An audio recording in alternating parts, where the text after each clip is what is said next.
It's a real pleasure to be here, and thank you to Neil for inviting me, and also thank you, Alex, for a very interesting talk.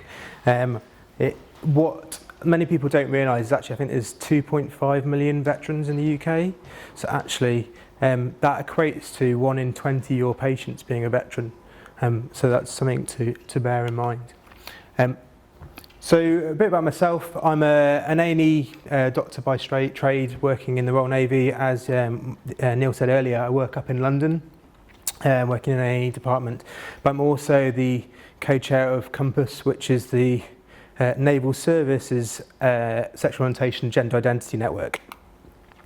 What does that do? So these are kind of our 4 things that we try and do as a network, which is to engage, and that's not just with people within the network, but within the wider service, irrespective of what their own sexual orientation, gender identity is, to hopefully provide a bit of education, empower people, sort of talent management programs, and to hopefully get people a bit enthused about celebrating who they are as a person, and performing to the best of their talents and their abilities, so that we maximise our operational capability, which is at the end of the day our bottom line.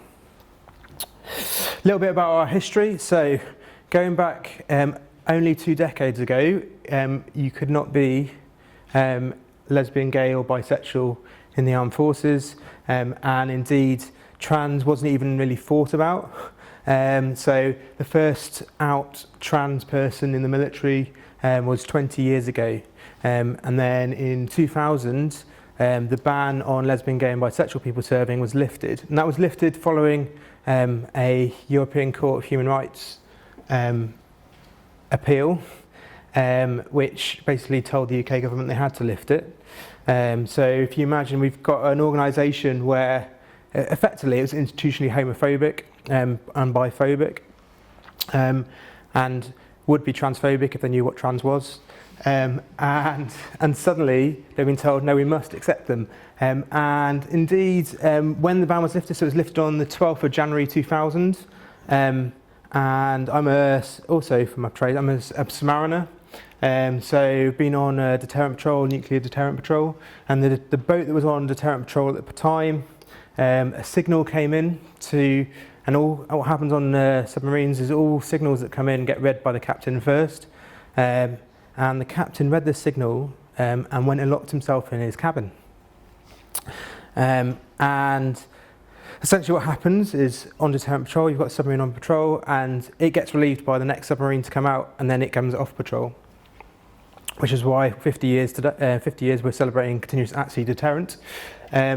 So this rumour went round that the captain's locked himself in his cabin following a signal that's come in, and everyone thought that they were going to get extended. The boat that was going to replace them had broken down, and they were going to have to stay at sea a lot longer.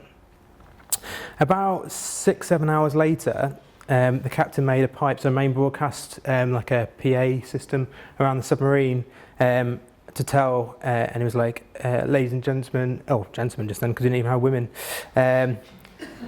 I'm sorry to tell you that the armed forces no longer have a ban on lesbian, gay and bisexual people serving.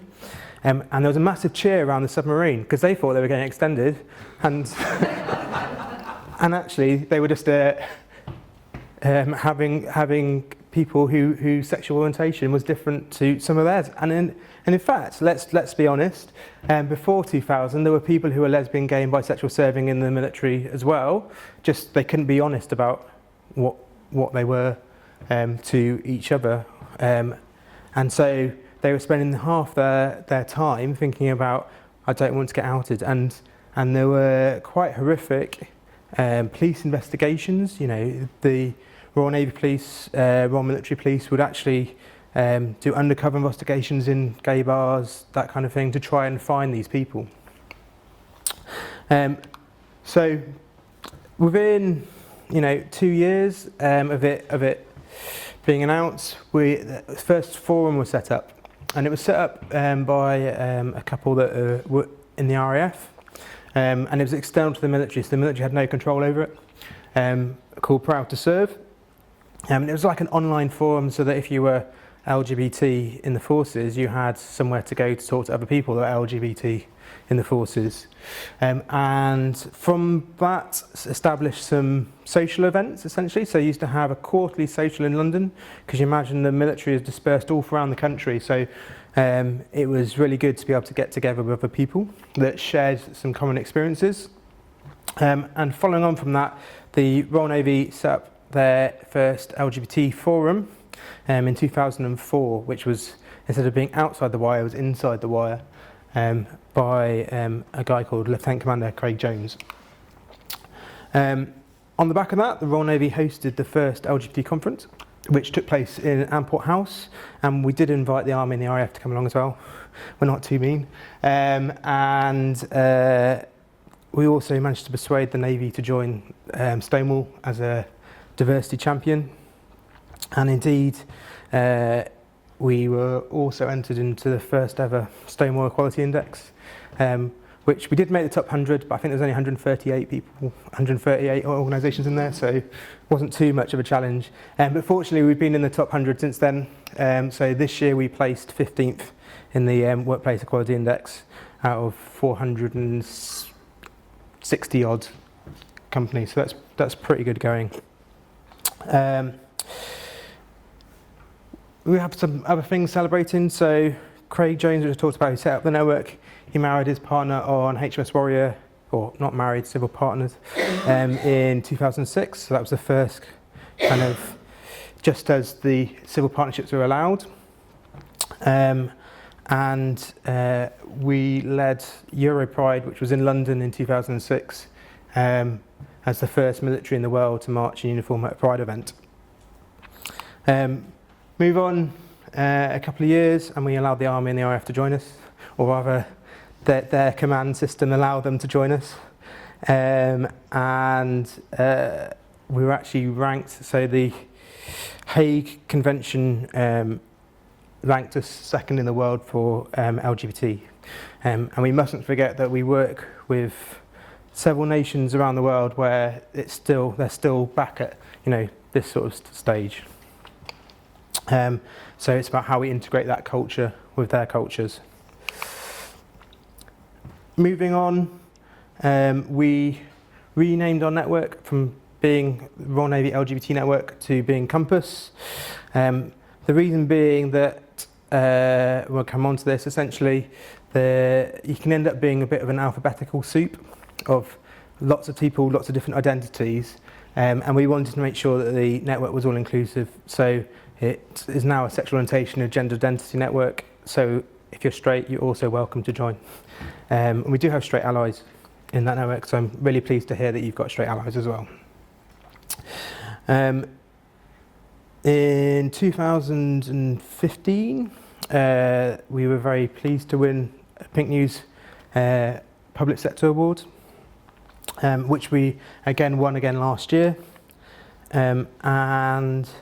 We've also had the first actual marriage at HMS Excellent of a same-sex couple, last year we also organised the first maritime Pride event. So we got 2 warships along with colleagues from the Met Police, London Fire Brigade, Port London Authority and the RNLI, and made our own little parade up the River Thames with the Thames barrier lifting, which was rather good fun.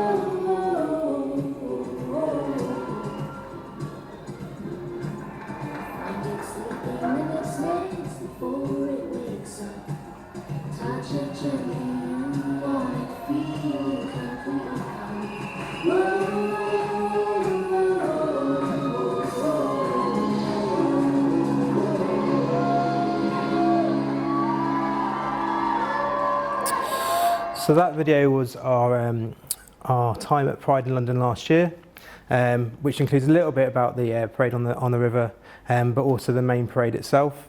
And it was a fantastic day, and it is really emotional to listen to the girls and boys that who are just joining up, and the first time they march is truly a fantastic opportunity for them to express who they are.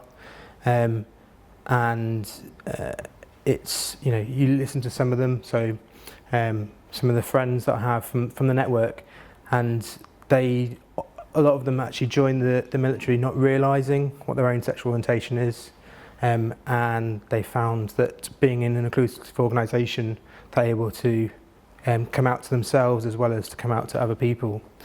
Talking of coming out, one of the things that is worth remembering is, and I know it's sort of banded around fairly regularly with sort of LGBT talks, but people don't just come out once, they come out multiple times, and that's something particularly true in the military, because like we said earlier, you're changing jobs every 18 months to 2 years.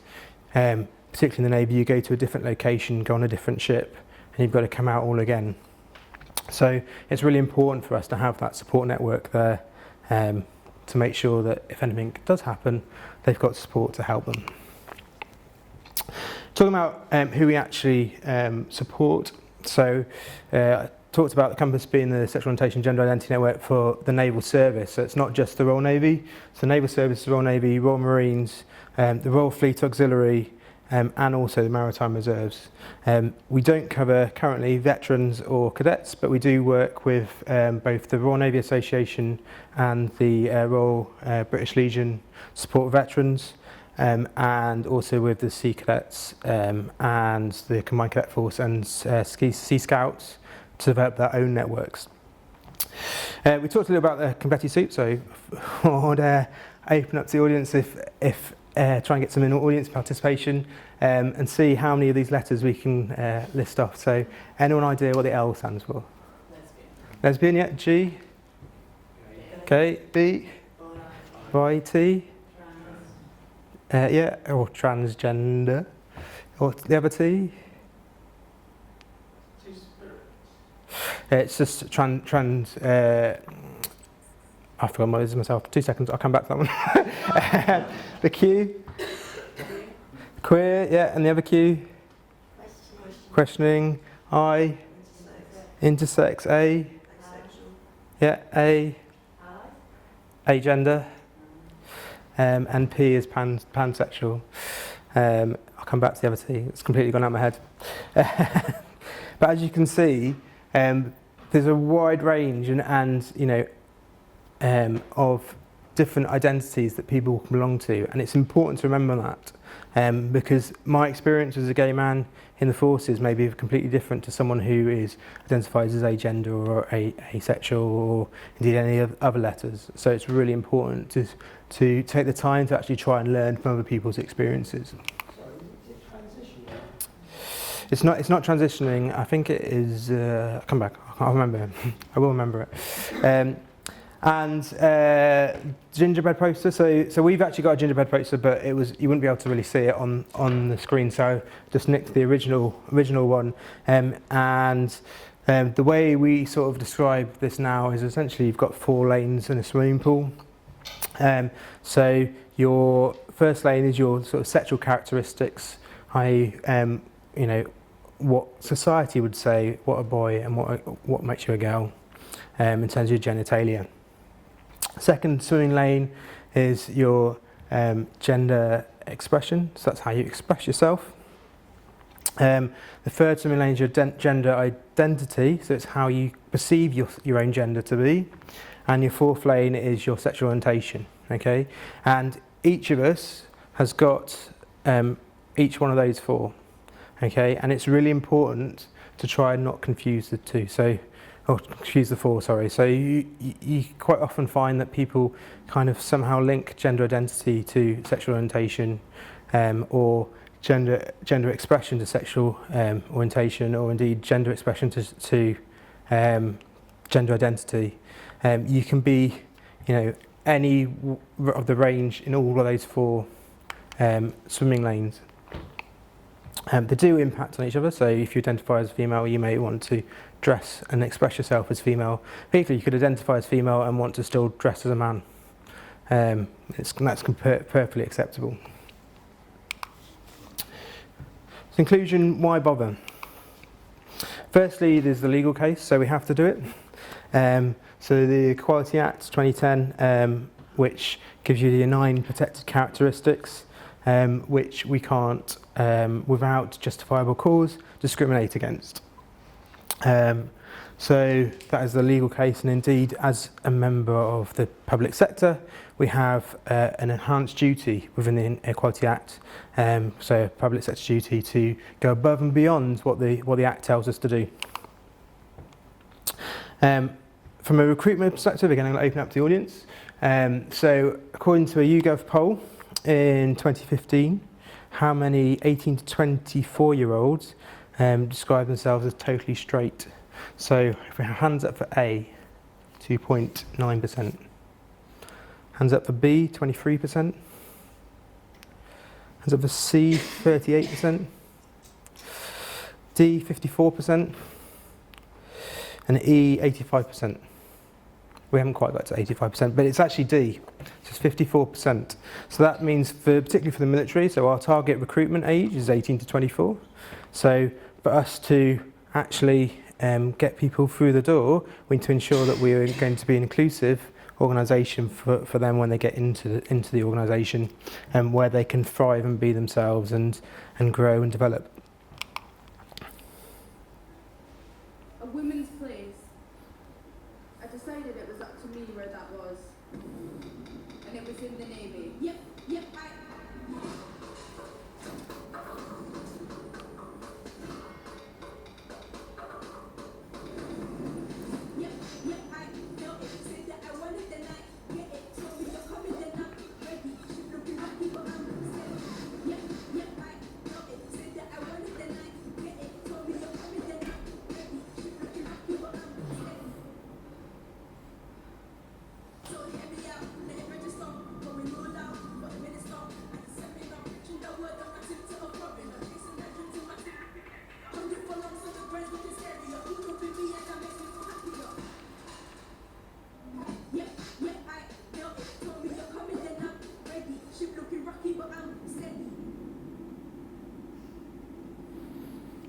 Okay, and there's an example of one of our diversity adverts, which is really aimed at ensuring that we do attract people from all diverse backgrounds and try and break down some of the preconceived ideas of what the military is actually like.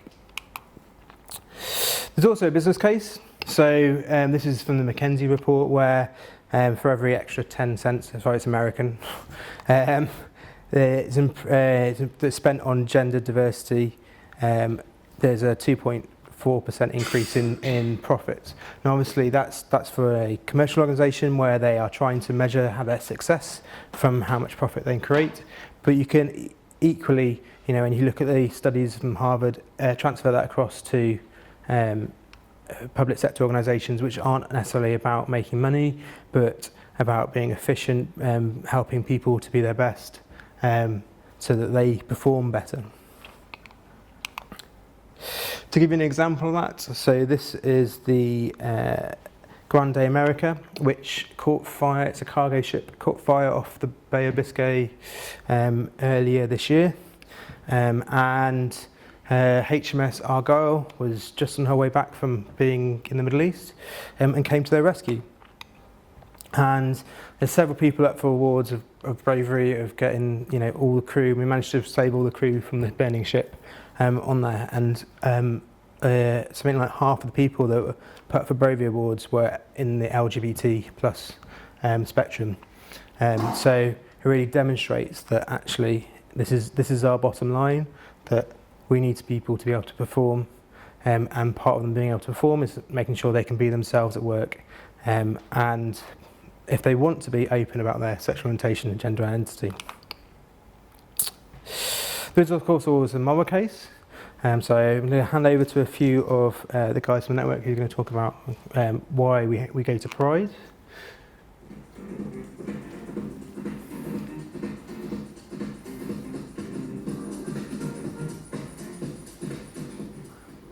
Pride in the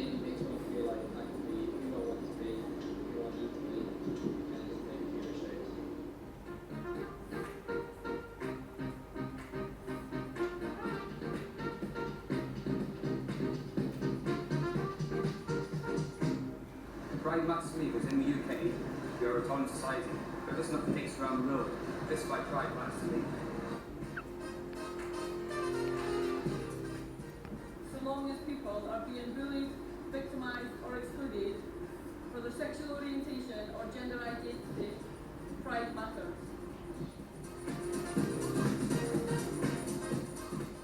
Pride matters to me because it continues to raise awareness, and without that awareness being raised, I wouldn't be able to be who I am today. Pride in London allows us to demonstrate our support for our people, maximising their individual talents, showcasing the diversity in the Royal Navy is why Pride matters.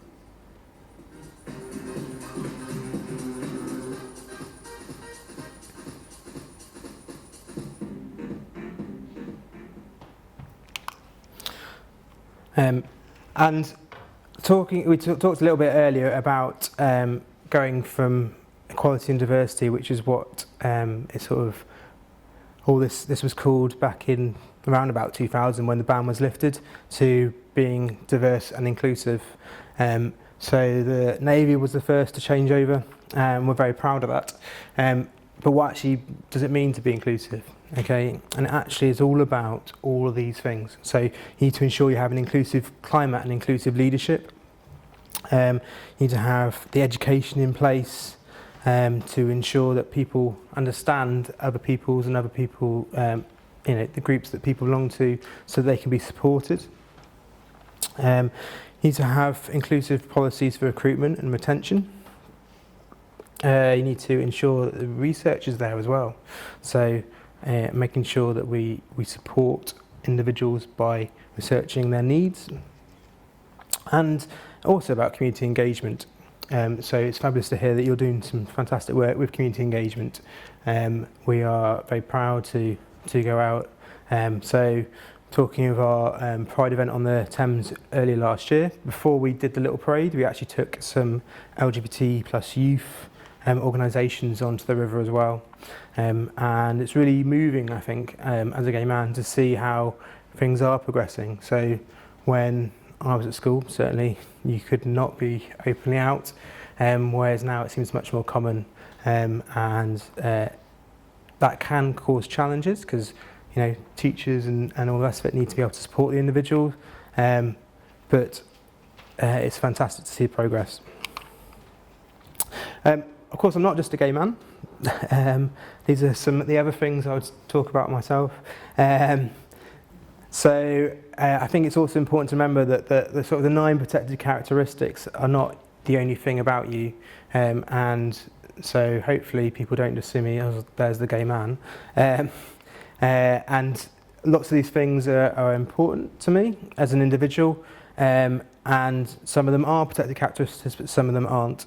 So it's all about supporting that individual.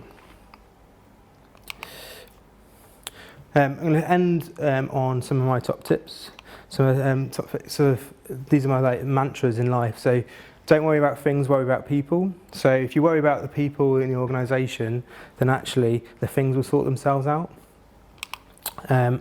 Support your leaders. So this is sort of the Bright Ideas Club, that anyone can have a bright idea, and it may come from leadership, it may come from the bottom. It doesn't really matter as long as the idea is communicated, explored and enhanced, and work together to try and create that inclusive environment.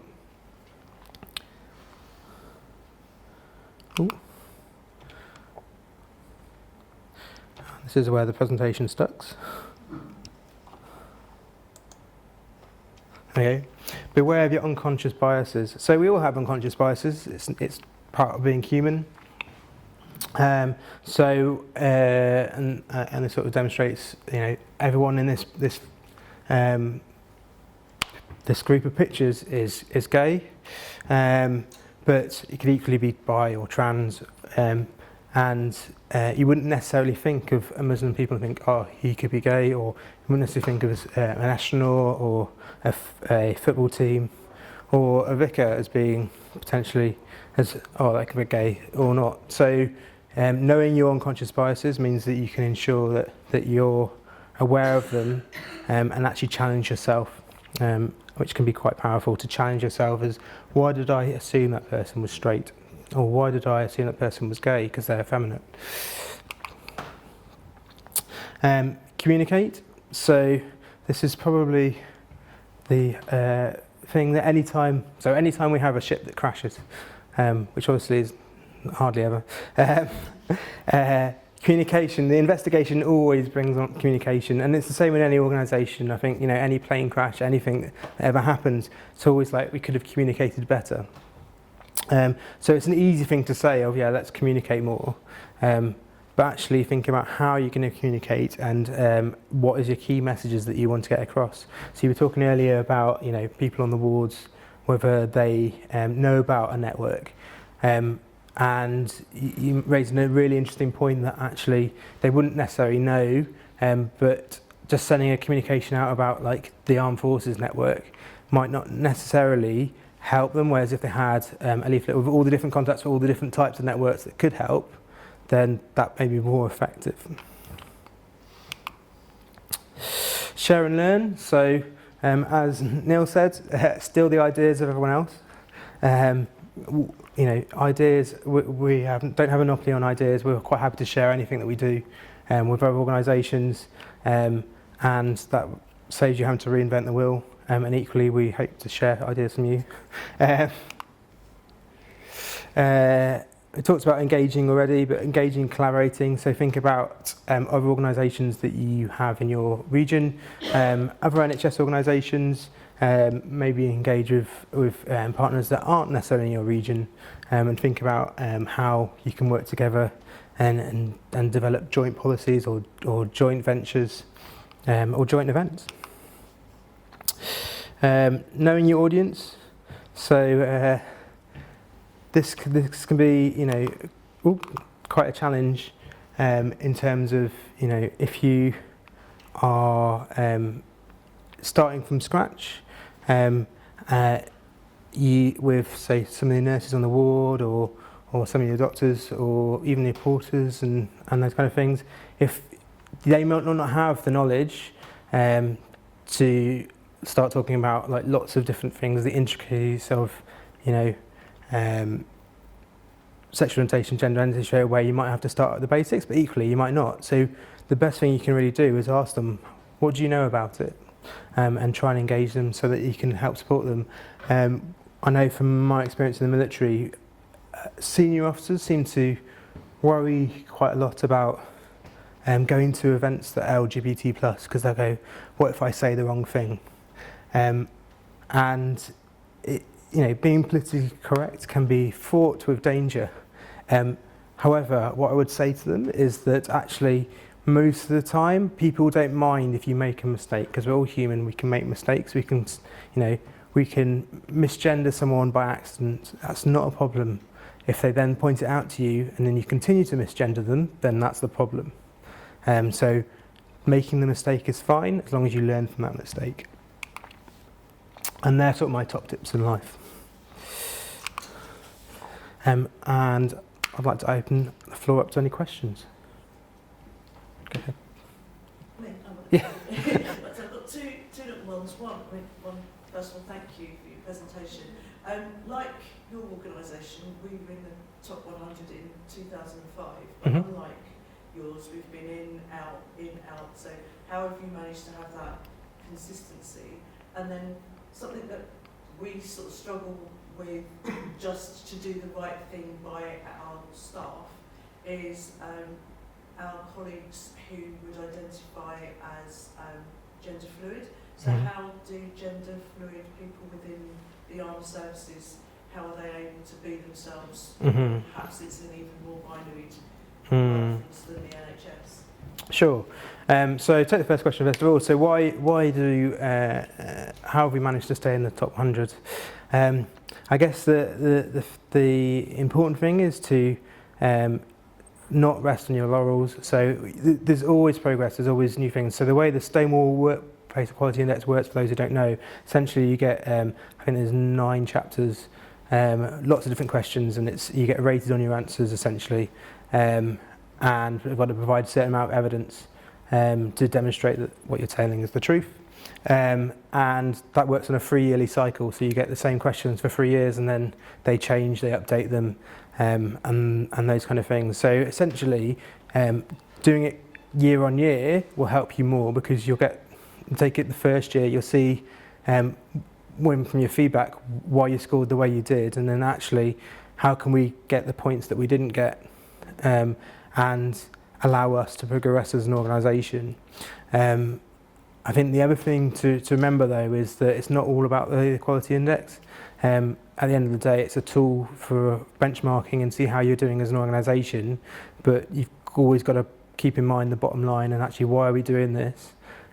It's not to get a tick in the box, although it's nice to have something to put on your recruitment adverts and all those kind of things, but it's actually to ensure that you support your bottom line. So for the Navy, that's supporting operational capability and effectiveness to ensure that when we send ships or marine units out the door to protect UK interests around the world, that they're actually supported and their abilities are maximised. For yours, that might be ensuring that the team works more effectively in an operating theatre. So take it as a tool. Also, steal other ideas from other organisations. NHS organisations have won it before. So, the second question about gender fluid in the military. So it's kind of a hot topic for us at the moment, really, because as you say, it can be quite difficult. We have got people in the military and in the Navy who are gender fluid. But you can imagine we send a ship to sea, and accommodation is essentially quite binary. You have male and female accommodation, and if someone changes halfway through the deployment, that can cause could potentially cause quite a lot of issues, which we've never had an actual issue with it. It's more our fear of what could happen. I would suggest that actually it's all about involving the command and the command team. So if that individual wants them to be involved, so they can work together and find solutions. And we are talking small numbers, so it's at the moment a level where we're supporting individuals, so that they feel supported. But most of the times, they're the individuals that are going to be the subject matter expert on what to do.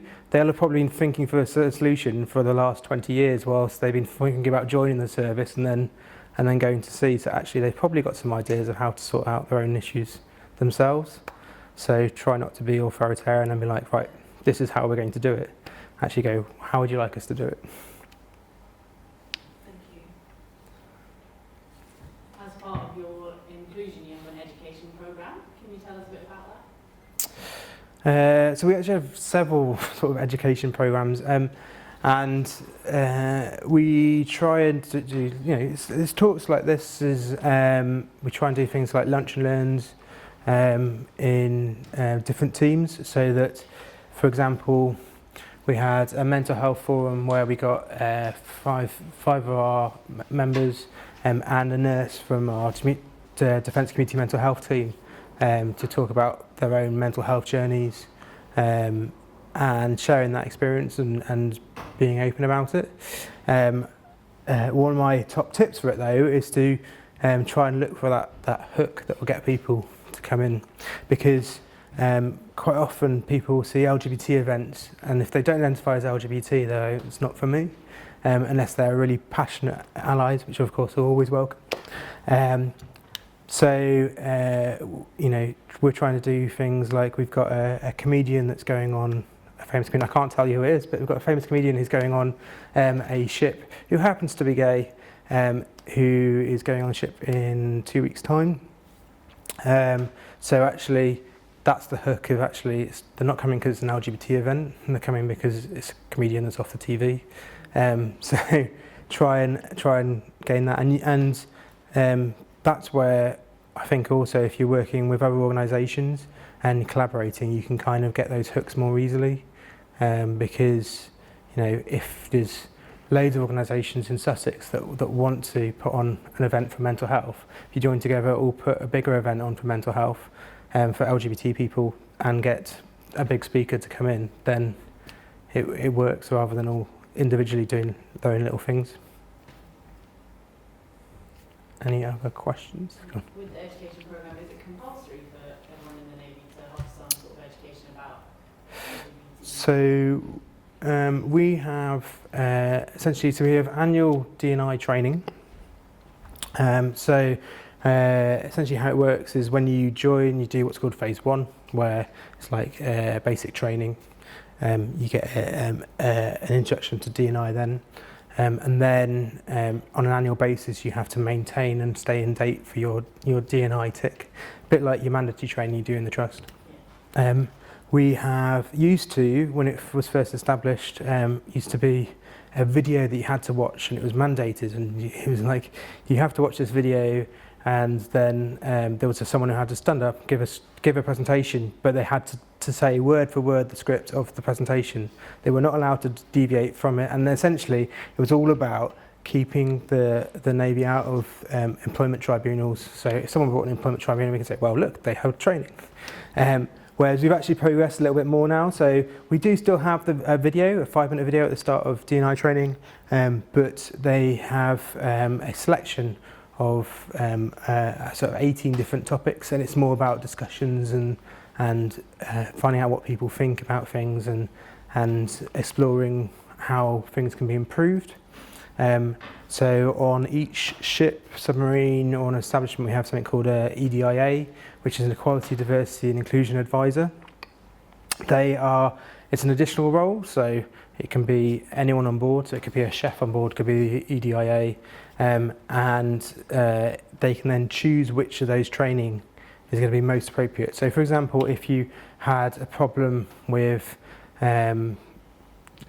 inappropriate language, then actually doing the training package on inappropriate language, you can select that and do that with your people on board, rather than saying, right, you must do this, what, that, and Y and that, to actually get a better outcome.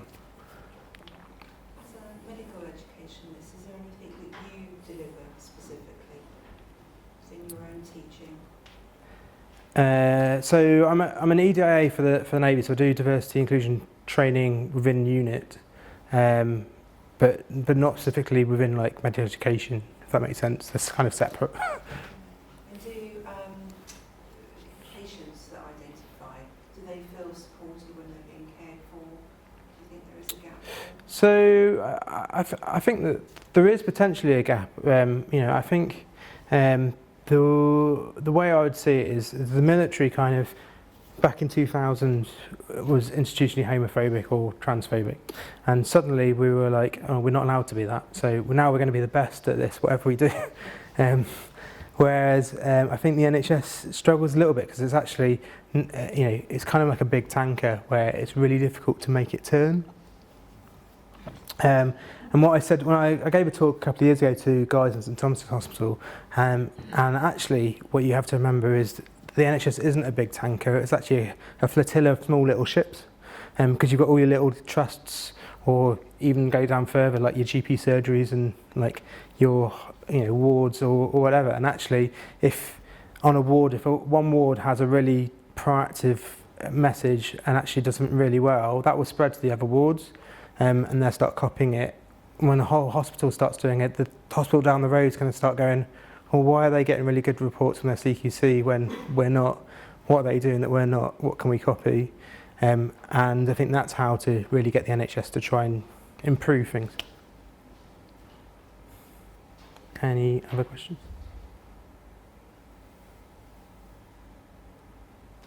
Cool.